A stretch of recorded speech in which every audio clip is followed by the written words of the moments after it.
Today we're on the road with Roger, and I'm on my way to my house to read you a story about real estate. My name's Roger Morris, and I work for Coldwell Banker Bain, and I sell real estate in Seattle, Washington. This is a book that my mom read to me when I was a little boy, and ironically now, as I'm selling real estate, there's a lot of common things with this storyline, and as I'm working with buyers, showing them homes to purchase. It's called Jenny Wren's New House. Welcome back, Johnny. Glad to see you. Johnny Wren looked around Farmer Brown's apple orchard. It was full of birds, all busily singing and building nests. Catbirds, thrushes, chickadees, and mockingbirds were flying up and down with bits of string and grass in their bills. "Hello, Johnny," chirped Charlie Chickadee. "Where's Jenny?" "In Mexico," Johnny answered. "She'll be along as soon as I find a place for us to live." "Tell you what," said Charlie, "there is a nice hole right in this tree. Why don't you fly up and look at it?" "Thanks, I will," Johnny replied, and up he flew. But whoever had lived there before had left the hole in a terrible state. Chips and sawdust covered the floor. "Well, I guess I can clean it up," Johnny said to himself, and the rest of the day he was very busy throwing out the chips and sawdust and bringing in twigs to make a nest. "There, I hope Jenny will like that," Johnny said at last. The nest looked very neat, but you never could tell about Jenny. Just in case she didn't like it, perhaps he had better build another nest somewhere else. But where should it be? There were so many good places that he couldn't decide which Jenny would like best. Finally, he built fine nests in every one of them. He was just putting the last twig on the last nest when he heard a chirp, and Jenny alighted nearby. "My goodness, what a long trip! I thought I'd never get here," she smoothed over her ruffled brown feathers. "Have you found a place for us to live?" "I've found 5 places," replied Johnny proudly, "and I'll show you." First he led her to the hole in the tree, but Jenny took one look at it and turned up her bill. "Too dark," she said fuzzily. "I like more light." Then he showed her the nest in the fork of a tree. "Too high," said Jenny. "High places make me dizzy." Next he showed her the nest in a pail, lying in the pasture. "Too low," she said scornfully. "I'm sure it would be damp." Johnny was getting worried. "Follow me," he said, and he flew down to the cornfield where Farmer Brown's old coat was draped over a fence post. Johnny showed Jenny the open pocket, which he had cleverly filled with twigs. "How do you like that?" he asked hopefully. "Not at all," replied Jenny. "Farmer Brown might come back and put his coat on. I never did like a moving house." Johnny hopped down the fence to a nice thick bush heap.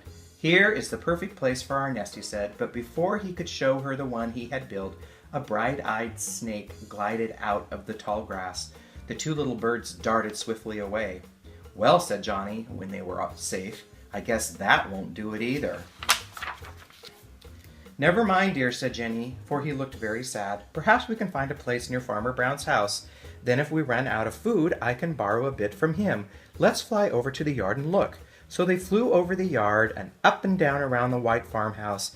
Then Jenny cried, "Johnny, do you see what I see?" There, fastened to the maple tree, was a little brown house. It had a sign on it. The sign said, "To rent for a song." Jenny struck her head in to the door. It was empty. "This is the place where I want to live," she said happily. Jenny couldn't wait to move in. Soon the nest was lined and she was settled down upon it to stay. Johnny went out to find them something to eat. When he got back, Jenny said proudly, "I have something to show you, Johnny." She lifted up her wing, and there in the nest lay one little speckled egg. After that, Johnny was kept very busy bringing insects to Jenny. Soon there were 9 little eggs in the nest. One day, as Johnny flew up, he saw Sammy Sparrow alight on his front porch. "This is a nice little house," said Sammy Sparrow. "I think I'll move in."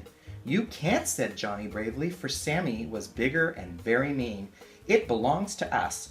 "You can just move out," replied Sammy. "I like it, and I'm going to move in."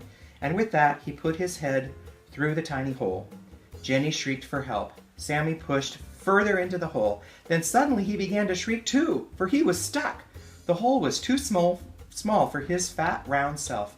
He couldn't get in, and he couldn't get out. Jenny hopped up and down in excitement and pecked at Sammy's head. Outside, Johnny was pecking at his tail. "Help! Help!" shrieked Sammy. Just then Farmer Brown came across the yard. He looked up at the Wren house and smiled. "Somebody is living in our house," he said, "but they seem to be having trouble." He brought a long ladder and climbed up to the little house. So it's Sammy Sparrow trying to get in where he doesn't belong. He pulled Sammy out of the hole and let him go. Sammy was so frightened that he flew out and never came back. Farmer Brown peeked into the house. "Hope you like it here," he told Jenny, and climbed down the ladder. "My goodness," chirped Jenny, "that Sammy Sparrow nearly scared the whole family to death." "The whole family? What could she mean?" Johnny hopped into the house. "Look," said Jenny. She lifted her wing, and there, cuddled down in the nest, were 9 little yellow-mouthed fuzzy baby wrens. "I think they look just like you," said Jenny. Suddenly, Johnny felt very proud and happy. He stood on the front porch of his house, threw back his head, and burst into song.